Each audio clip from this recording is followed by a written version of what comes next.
Bonjour à tous, un petit coup de gueule pour les politiques belges et français. J'ai entendu et j'ai vu plusieurs vidéos où des politiciens se permettent de dire ah ben nous on voudrait donner moins aux gens, le chômage c'est un problème, le CPS c'est un problème, l'aide sociale c'est un problème et, et eux gagnent 10 000 € par mois, etc. Et donc pour eux ça va bien et voilà. Juste un petit rappel. Vous êtes des représentants du peuple. Le salaire que vous recevez, que vous percevez, n'est pas un dû. Vous ne l'avez pas gagné. Vous ne produisez rien qui justifie ce salaire. C'est nous, le peuple, qui vous donnons ce salaire, qui vous payons par la production que le peuple fait. Vous prélevez ce salaire pour pouvoir gérer, comme bon père de famille, le patrimoine que le peuple met à votre disposition pour gérer le système en bon père de famille. Donc, ceux qui produisent, ce sont nous, et pas vous. Donc, la conséquence, à partir du moment où vous ne gérez pas un pays ou un système comme un bon père de famille, la conséquence, c'est que votre place est au chômage.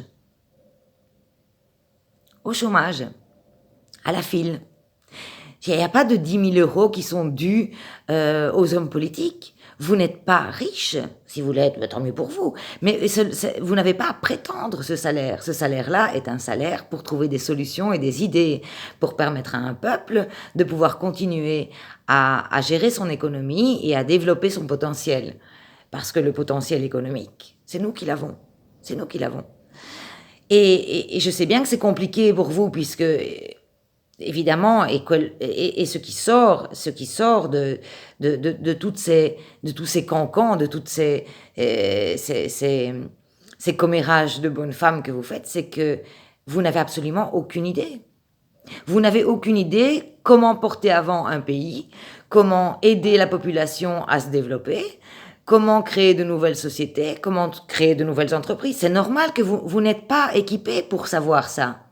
Parce que avant que vous n'ayez ce cher fauteuil qui vous permet de penser que vous êtes quelqu'un d'intelligent, d'intègre et que vous valez mieux que les autres, il y a un programme qui a été mis en place, un programme de mondialisation qui a obligé les gens qui créent dans chacun des pays à devoir seulement exporter ou produire une partie, un quota infime de leur capacité de production et de pouvoir faire une partie infime de sortir leur créativité d'une manière infime, puisque chacun, au niveau mondial, devait avoir sa production, son quota, pour permettre les libres-échanges entre les pays. Donc ça fait partie d'un plan qui est beaucoup plus grand que vous. Et vous n'y comprenez absolument rien. Et nous, malgré qu'on est des cons, hein, on est des petits soldats, eh bien ça on l'a compris. Et c'est pour ça que depuis tant d'années maintenant il y a des gens qui se permettent d'aller jeter du lait devant l'Élysée ou devant les organismes des pouvoirs publics, les représentations des organismes des pouvoirs publics, parce qu'ils ont compris que vous les avez transformés en esclaves d'un système. Mais un système ne produit rien. Un système ne produit rien. Donc, moi, je voudrais parler à tous ceux qui, comme moi, ont plein d'idées et qui pourraient être créatifs, ouvrir de nouvelles entreprises, faire du boulot, aider les gens, etc. Et qui ne sont pas fainéants, qui juste n'entrent pas dans les cases du système, parce qu'évidemment, le plan autour de ça est un plan plus grand que nous, puisqu'ils ont mis du temps à se préparer, ils ont mis du temps. Je voudrais dire à tous ceux comme moi qui ont des idées et qui veulent faire quelque chose pour le monde et pour la population, puisque ce sont nous sommes les créateurs et nous sommes les producteurs et nous sommes aussi les consommateurs, parce que si on arrête tous aujourd'hui de produire et qu'on se donne tous la main pour faire des échanges libres entre nous et qu'on ne produit plus pour les grandes surfaces et qu'on ne sert plus le système de la mondialisation, ceux qui sont dans leur fauteuil avec les 10 000 € par mois qu'ils ont pour manger, ils pourront se manger leur billet. Parce qu'ils n'auront plus de viande, plus de lait, plus rien du tout. Voilà. Et ça, c'est ce que vous méritez. C'est ce que vous méritez, vous les hommes politiques, puisque vous n'avez pas conscience que vos 10 000 € ne vous nourrissent pas s'il n'y a plus personne pour produire ce que vous consommez. Ok ?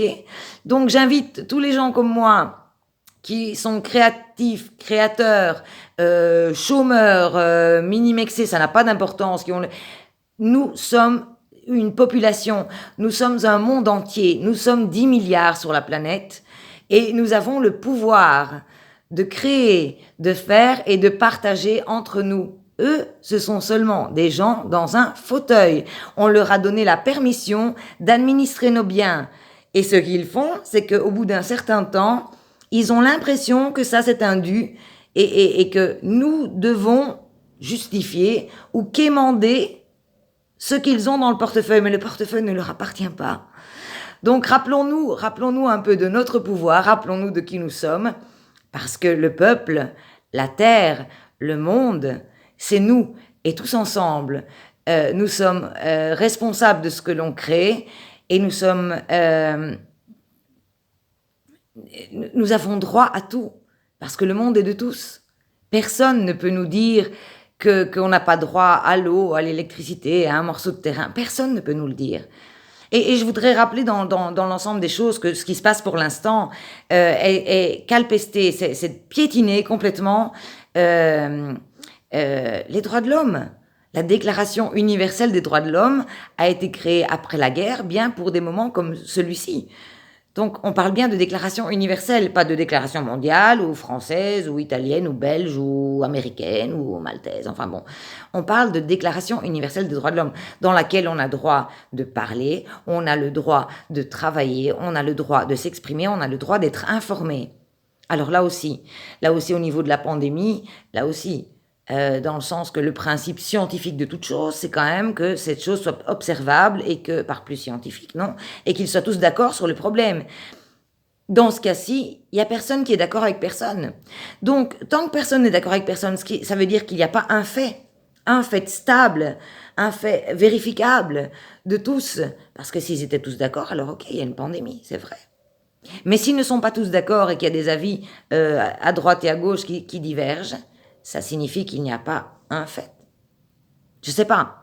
Enfin bon, moi je vous invite à penser à ça, à réfléchir 2 minutes et à, comme peuple, comme personne, comme humanité, à reprendre notre pouvoir et à faire comprendre à ceux qui sont dans leur fauteuil qui n'ont rien gagné et qui ne produisent rien et qui ne sont personne. Le pouvoir, nous l'avons nous en tant que peuple. Si on se donne la main, on produit, on peut faire à manger, on peut créer des assiettes, on peut créer des on n'a pas besoin d'eux. C'était une facilité pour s'organiser parce qu'on était un peuple conscient que ça sert une organisation quand on est un grand nombre de personnes. Mais si les personnes qu'on a déléguées ne le gèrent plus et qu'ils ont l'impression que ceux qui font tout, bien, ne leur donnons plus à manger. Ne leur donnons plus à manger. Mangeons entre nous. On est capable de le faire quand même, ça, non? Et ça ne coûte rien. Bien. Enfin voilà, c'était la réflexion et le coup de gueule du jour. Bisous à tous.